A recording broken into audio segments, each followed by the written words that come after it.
యుద్ధం గురించి ఇప్పటికే చాలా విషయాలు మాట్లాడుకున్నాం కదా. ఎన్నో నిర్వచనాలు కూడా తెలుసుకున్నాం. కానీ యుద్ధం అంటే ఏమిటి అన్న ప్రశ్న ఎవరినైనా కలవరపెడుతోంది.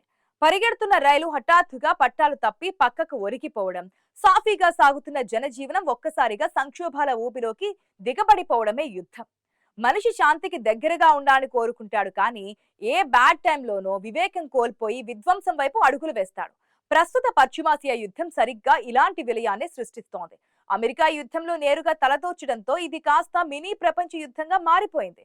ఇల్లు కాలి ఒకడు ఏడుస్తుంటే ఒళ్ళు కాలి ఇంకొకడు ఏడ్చినట్లుగా అక్కడ బాంబులు పడుతుంటే ఇక్కడ మన దేశంలో సామాన్యుడి జేబులు కాలిపోతున్నాయి.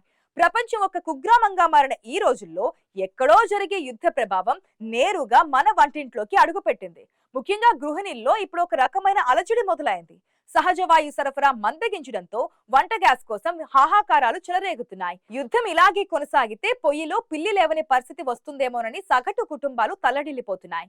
చిన్న పెద్ద హోటళ్లు గ్యాస్ కొరత వల్ల మూతపడుతుండటంతో వేలాది మంది సిబ్బంది వీధిన పడుతున్నారు. మరోవైపు కొరతను అడ్డుపెట్టుకుని బ్లాక్ మార్కెట్ దందాలు పెరిగిపోతున్నాయి. ఇన్నేళ్ల ప్రగతికి, సాంకేతిక అభివృద్ధిని ఈ యుద్ధం కొన్ని రోజుల్లోనే తుడిచిపెట్టేలా కనిపిస్తోంది. యుద్ధంలో ఎవరు విజేతలు ఉండరు, అందరూ పరాజితులే అని తెలిసినా ఉన్మాదంతో దేశాలు ముందుకు వెళ్తున్నాయి. లియో టాల్స్టాయ్ తన వార్ అండ్ పీస్ నవలలో చెప్పినట్లుగా యుద్ధానికి శాంతికి మధ్య జరిగే ఈ పెరుగుల్లాటలో చివరకు బలి అయ్యేది సామాన్యుడు మాత్రమే. రావణుడు చేసిన తప్పుకు మండోదరి ఎలాగైతే రోధించిందో, నేడు పాలకుల మూర్ఖత్వానికి ప్రపంచంలోని తల్లులు కడుపుకోత మిగిలే ప్రమాదం ఉంది. యుద్ధం తెచ్చే కష్టాలు అరణ్య రోధనలా మారబోతున్నాయి.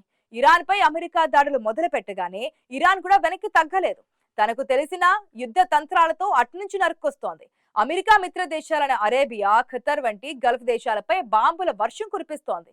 అంతా ఈర్ష్యపడినట్లుగా మన దేశంపై నేరుగా బాంబులు పడకపోయినా ధరల బాంబులు మాత్రం ఖచ్చితంగా పడతాయని ఆర్థిక నిపుణులు హెచ్చరిస్తున్నారు. సముద్ర మార్గంలో అత్యంత కీలకమైన హర్ముజ్ జలసంధి మూతపడడంతో రవాణా వ్యవస్థ స్తంభించిపోయింది. చెట్టు ముందా విత్తు ముందా అన్నట్లుగా చమురు ధరలు పెరగడం వల్ల అన్ని వస్తువుల ధరలకు రెక్కలొచ్చాయి. ఫిబ్రవరి నుంచి చమురు ధరలు ఏకంగా 20% పెరగడం ఒక ఆందోళనకరమైన విషయం. హర్ముజ్ మార్గానికి బదులు ఆఫ్రికా చుట్టూ తిరిగి రావడంతో రవాణా ఖర్చులు తడిసి మోపుడవుతున్నాయి. దీనివల్ల పెట్రోల్, డీజిల్ ధరలు పెరిగి సామాన్యుడి రవాణా భారమైపోతోంది. కేవలం ఇంధనమే కాదు, మన వంటింట్లో వాడే వంట నూనెల ధరలు కూడా కట్టలు తెంచుకుంటున్నాయి. భారత్ వంట నూనెల కోసం ఇండోనేషియా, మలేసియా వంటి దేశాలపై ఎక్కువగా ఆధారపడుతోంది. ఇప్పుడు సప్లై చైన్లు తెగిపోవడంతో పామాయిల్, సోయా ఆయిల్ ధరలు మార్కెట్లు విపరీతంగా పెరిగిపోయాయి. కేంద్ర ప్రభుత్వ గణాంకాల ప్రకారం కేవలం ఒక్కరోజు వ్యవధిలోనే రిటైల్ ధరలు ₹3 వరకు పెరగడం పరిస్థితి తీవ్రతకు అద్దం పడుతోంది. అడకత్తెరలో పోకచెక్కలాగా అటు యుద్ధం, ఇటు ధరల పెరుగుదల మధ్య భారతీయుడు నలిగిపోతున్నాడు. సముద్ర మార్గం మూసుకుపోవడంతో ఎరువుల సరఫరా కూడా నిలిచిపోయింది. ఇది నేరుగా సాగుపై ప్రభావం చూపిస్తోంది. పప్పు దినుసుల దిగుమతులు కూడా తగ్గిపోవడంతో ప్రోటీన్ ఆహారం సామాన్యుడికి అందుబాటులో లేకుండా పోయే ప్రమాదం కూడా ఉంది. విమానాల రాకపోకలు తగ్గడంతో కార్గో రవాణా ఖర్చులు పెరిగిపోయి అంతర్జాతీయ ప్రయాణికులపై కూడా టికెట్ ఛార్జీలు మోతమోగుతోంది. యుద్ధం తెచ్చిన ఈ ఆర్థిక అగ్నిగుండంలో ప్రతి ఒక్కరూ నష్టపోతున్నారు. పశ్చిమాసియా యుద్ధ ప్రభావం కేవలం ఆహార పదార్థాలకే పరిమితం కాలేదు. ఇది ప్రాణాలను కాపాడే ఔషధాల తయారీకి కూడా దెబ్బతీస్తోంది. మందుల తయారీకి కావాల్సిన ముడి సరుకులు ఎక్కువగా యూరప్ నుంచి హర్ముజ్ జలసంధి ద్వారానే భారత్ కు రావాలి. ఇప్పుడు ఆ దారి మూసుకుపోవడంతో ప్రాణాపాయ స్థితిలో వాడే మందుల తయారీ ఖర్చులు భారీగా పెరుగుతున్నాయి. రోగానికి మందు కంటే మందు ధరలే ఎక్కువ అన్నట్లుగా ఫార్మా రంగం ఇప్పుడు సంక్షోభంలో పడింది. మరోవైపు ముడి చమురు నుంచి తయారయ్యే ప్లాస్టిక్ వస్తువుల ధరలు కూడా 12% వరకు పెరిగాయి. ప్లాస్టిక్ ఆధారిత ఉత్పత్తులన్నీ ఇప్పుడు సామాన్యుడికి ప్రియం కాబోతున్నాయి.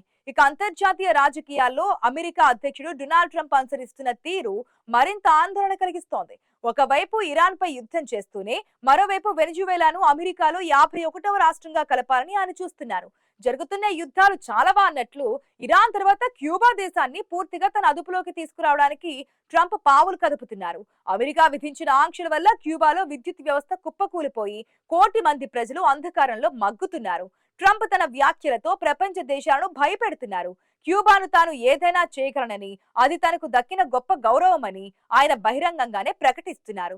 ఒక దేశం ఆకలితో చీకటిలో అలమటిస్తుంటే అగ్రరాజ్యం మాత్రం తన ఆధిపత్యం కోసం పాకులాడడం మానవత్వానికి మాయని మచ్చ అని స్వదేశంలోనే విమర్శలుస్తున్నాయి. వెనిజువేలాలో కూడా రాజకీయ మార్పులు తెచ్చి ఆ దేశాన్ని తన సొంత రాష్ట్రంగా మార్చుకోవాలని ట్రంప్ చేస్తున్న ప్రయత్నాలు అంతర్జాతీయ చట్టాలకు విరుద్ధంగా ఉన్నాయి. ప్రపంచం శాంతి కోసం ఎదురు చూస్తుంటే ట్రంప్ మాత్రం యుద్ధాన్ని మరియు ఆక్రమణలను తన విజయంగా భావిస్తున్నారు. ఈ పరిణామాలు ప్రపంచ శాంతిని మరియు ఆర్థిక స్థిరత్వాన్ని దారుణంగా దెబ్బతీస్తున్నాయి. అమెరికా ఆర్థిక వ్యవస్థ కూడా ఈ యుద్ధం వల్ల లోపల కుంగిపోతుండడం ఇక్కడ గమనార్హం. యుద్ధం వల్ల కలిగే దుష్ప్రభావాలు ఇప్పుడు స్టాక్ మార్కెట్లను దాటి సాధారణ జనజీవనంపై పడడం మొదలైంది. మన దేశంలో బాస్మతి బియ్యం, పండ్లు, కూరగాయల ఎగుమతులు నిలిచిపోవడంతో రైతులు తీవ్ర నష్టాలను చవిచూస్తున్నారు. చేతికి వచ్చిన పంటలు నోటికి అందకుండా పోయినట్లు, ఎగుమతులు లేకపోవడంతో పంట పొలాల్లోనే కుళ్లిపోతోంది. పశ్చిమాసియా దేశాల్లో ఉపాధి కోసం వెళ్లిన కోటి మంది తెలుగు ప్రజలు ఇప్పుడు ప్రాణాలు అరచేతిలో పెట్టుకుని బ్రతుకుతున్నారు. ఎప్పుడు ఏ బాంబు వచ్చి మీద పడుతుందో అని భయపడుతూ స్వస్థలాలకు చేరుకోవాలని ఆతృత పడుతున్నారు. హర్ముజ్ జలసంధి దిగ్బంధం వల్ల వందలాది చమురు నౌకలు సముద్రం మధ్యలోనే నిలిచిపోయాయి. బ్యారెల్ చమురు ధర $100 దాటి భయపెడుతోంది. ఒకవేళ ఇది $120లకు చేరుకుంటే మన దేశంలో పెట్రోల్ ధరలు మంటలు పుట్టించడం ఖాయం. అమెరికా యుద్ధ శాఖ మంత్రి పీట్ హెగ్సెత్ ఈ యుద్ధం దీర్ఘకాలం సాగదని చెబుతున్నప్పటికీ యుద్ధం మొదలు పెట్టడం మన చేతుల్లో ఉండవచ్చు, కానీ ముగించడం మాత్రం ఇరాన్ చేతుల్లోనే ఉంటుంది. యుద్ధం కలిగించే కిక్కులో అగ్రరాజ్యాలు మునిగి తేలుతున్నాయి. పశ్చిమాసియాలో వేల మంది తల్లులు తమ బిడ్డలను కోల్పోయి విలపిస్తున్నారు. ఈ యుద్ధం రేపు మరిన్ని కుటుంబాలను రోడ్డున పడేస్తుందో ఊహించుకుంటేనే భయం వేస్తోంది. శాంతి పావురాలు ఎగరాల్సిన చోట క్షిపణులు, యుద్ధ విమానాలు, డ్రోన్లు గర్జిస్తున్నాయి. ఈ అగ్నిగుండం ఎప్పటికి ఆరుతుందో, మళ్లీ శాంతి ఎప్పుడు వర్ధిల్లుతుందో ఎవరికీ తెలియదు.